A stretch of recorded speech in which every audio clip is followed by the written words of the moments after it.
Hello and welcome to Gapeys Garden. Today we're going to be doing our first fig update of the season.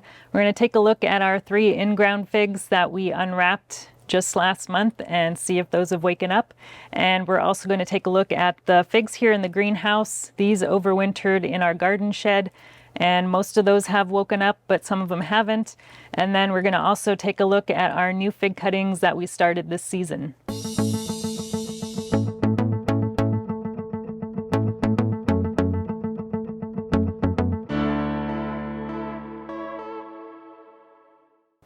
Okay, we're going to start here with the bad news. This is the Desert King, and you'll notice that my in-ground figs have a white bark here on the bottom. I painted those with Ivy Organic 3-in-1, and you can see that video in my unwrapping video that I posted last month when I unwrapped these fig trees. But this is not looking good. None of the nodes are showing any sign of growth, and it feels like it's probably not alive.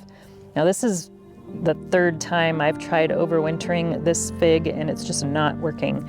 So Desert King is supposed to be the best fig variety to grow in the Pacific Northwest, but this one just is not working for me. So I'm probably going to be digging this out and getting another Desert King from someone else and maybe leaving it in the pot for a few more years before transplanting it into the ground and see if that helps. Boy, this white paint sure makes it a lot easier to see the branches of the figs, isn't it? This one is the Olympian, and we are seeing a lot of new growth coming from, I think, all of the branches. Even the tips of a lot of these branches are looking pretty good. This tip has not shown any signs of growth yet, so I'm not sure if this tip made it. Also, these tips down here are looking a little not great, but we do have some green growth coming out of there. And the tip of this one, we've even got a couple of figs coming out of that one. So this one is looking not too shabby. Our last in-ground fig is the Latarula, and we have got quite a few Braba figs coming out on the branches of this one. We've got about 5, I think, main branches here, and I think we've got, I haven't counted them yet, but we've got little baby figs coming out on pretty much every branch.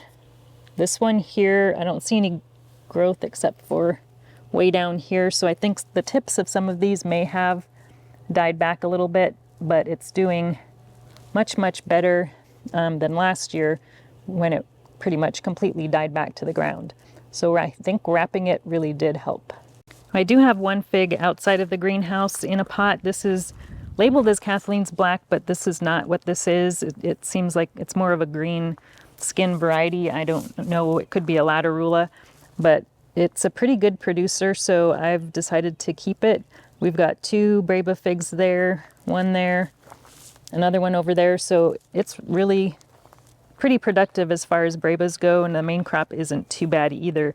So I've got this outside of the greenhouse because I had a nest of ants in the container and I decided to bring it out, and I think that has helped get rid of the ants that were invading that pot. Now here in the greenhouse we've got 30 figs in here, so I'm not going to go over each and every one. I'm just going to show you some of the highlights. So all these ones on this shelf here are, I believe, all cuttings that I started last year, and almost all of them have started leafing out. We do have a few that looks like they may have died over winter. So these were in a garden shed that's insulated, so I'm surprised some of these have not woken up yet. So this one here is the Socorro Black. That one is not looking good. The tip is definitely all dried up, but I don't think that one is going to make it. And then we've got one more. Let's see. This Old Yeller, it looks, I mean, the branch doesn't look like it's bad, but it has not woken up yet, which is okay because I have another Old Yeller right here. I don't like the shape of that one. It's kind of got a big Y. I would have preferred this one made it, but at least this one's making it, so we'll have to see if the other one wakes up or not. And then we've got one more that is not looking good. This Smith here is not looking good. It's still got a little bit of the wrapping on it from the cutting, but I could probably take that off. But yeah, this one, it's definitely not looking good. But I do have another Smith right next to it, and it is doing really well. As for the slowest one to wake up, it seems to be the Vern's brown turkey, surprisingly. I've got 2 of these. You'll know that. I think these were started last year as well, if I'm not mistaken. But I've got these 2 in bigger pots, and the leaves are just barely starting to come out on these 2, so it's pretty far behind most of the other figs for some reason. Let's take a look at a few of these that have the most leaves coming out. This one is called the One, and it is looking really good. It's got some really nice, beautiful leaves coming out of all of its branches, so we had no dieback at all on that one.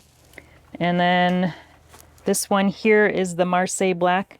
We've got 3 main kind of stems here on this tree, and they're all looking really good. The leaves are nice and green and big.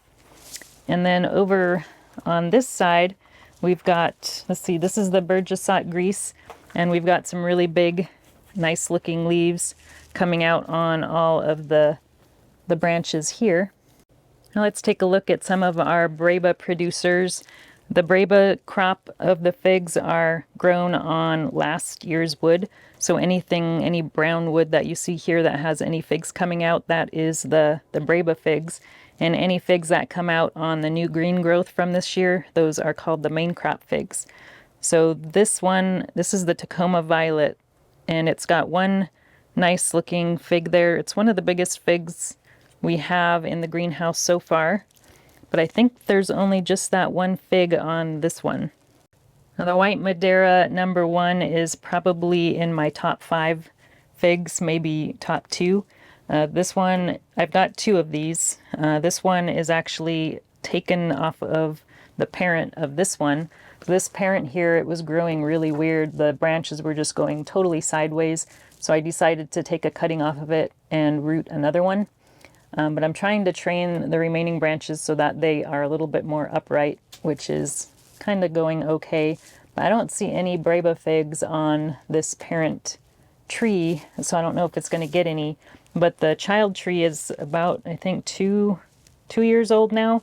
And it's got a few Brebas on it. So we got one there and another one here. But this is a super tasty fig, so if you've never had it, I highly recommend it. And here we have the Nero 600M. This is another one that is my favorite, mainly because it's so productive. I had a lot of figs on it last year, but I've kind of pruned it back to 3 main branches. I think it had a few more, but I felt 3 is probably good. But we do have a couple of Breba figs on this one. We've got one there and then another one right there. This other branch here it looks like the tip may have died because I'm not seeing any growth on that, but we do have some growth coming out a little bit further down on the branch. Now back to the Vern's brown turkey, I just noticed we do have a little fig coming out on one of our Vern's brown turkeys. Now this one here is the LSU Tiger, and we've got 3 branches on this guy, and we've got one Breba fig coming out there, and then we've got one more on this branch down here. Now the Ronde Bordeaux here did have a couple of little Brebas on it, but they seem to have dried up and fallen off. I think I saw another one that might have been coming out over here, but I'm not sure this variety holds on to Brebas very well, so we might have to just wait for the main crop on this one. Now surprisingly, this top shelf with all of my fig cuttings from last year, I'm not seeing any Breba figs on any of these containers. I do see, well, we saw the Vern's brown turkey here, so that's the only one that I think I've seen Brebas coming out of. I'm not sure if this Marius Black Greek might be trying to put out some. Let's see. There's some little nubs up here that could possibly be figs that are trying to come out, but we'll have to give it a little while longer and see if those turn into figs. Lastly, I want to show you the fig cuttings that I started this season. These were all started probably around February or so, and I've got 7 different varieties. And I only lost one variety this season, and it was the Campaniere. It was the first to root, but it just would not put out any leaves, and the roots ended up dying. And that was the only variety that I did not store in the refrigerator for a month.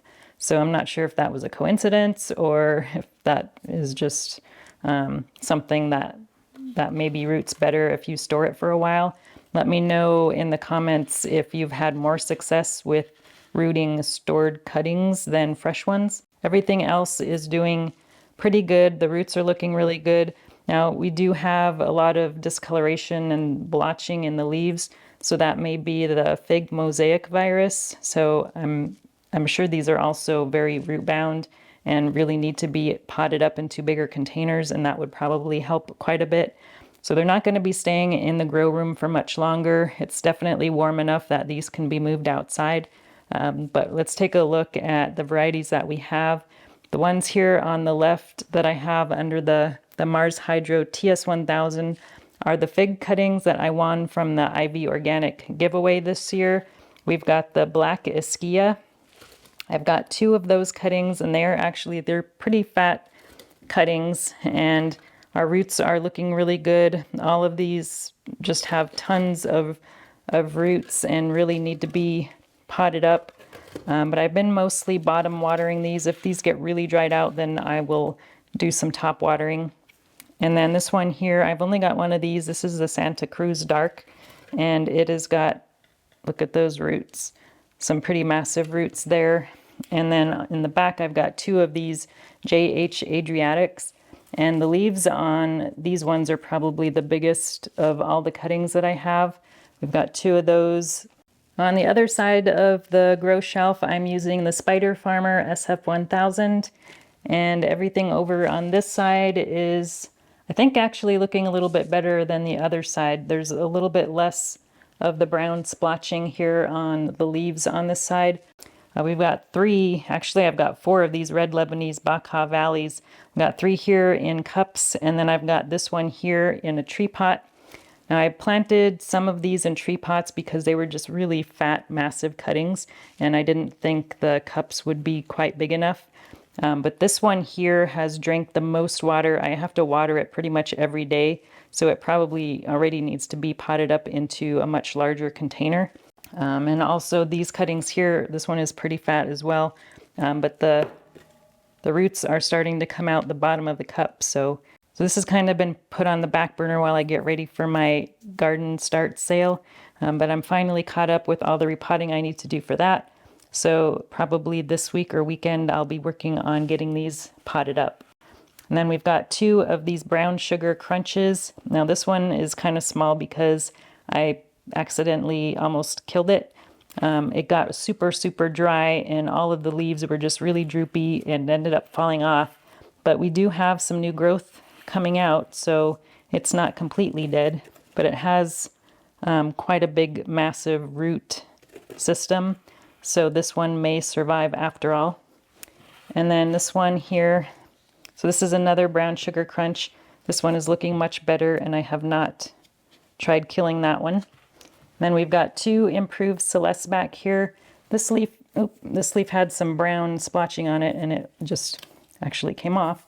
And a lot of these have had figs starting to come out on them, but I've been plucking those off because I don't want them to waste energy on producing figs. But I've got 2 of those, and then I've got 2 I-258s, which I wasn't sure were going to make it. It wasn't until about 2 weeks ago that they started putting out some new green growth, and they're not drinking very much water either. So they're looking much, much better now. They had produced a few leaves a lot earlier, but they all ended up falling off for some reason. But they do seem to be making a recovery and might actually be doing okay. So anyway, yes, on my to-do list, definitely need to get these repotted up, and hopefully that will improve some of this browning we're seeing on a lot of the leaves. I plan on doing a fig update maybe once a month this season, so I'll do another one in June. Thanks for watching, and we'll talk to you again soon. If you enjoyed this video, please like and subscribe. You can also find me on Instagram, Twitter, and Facebook.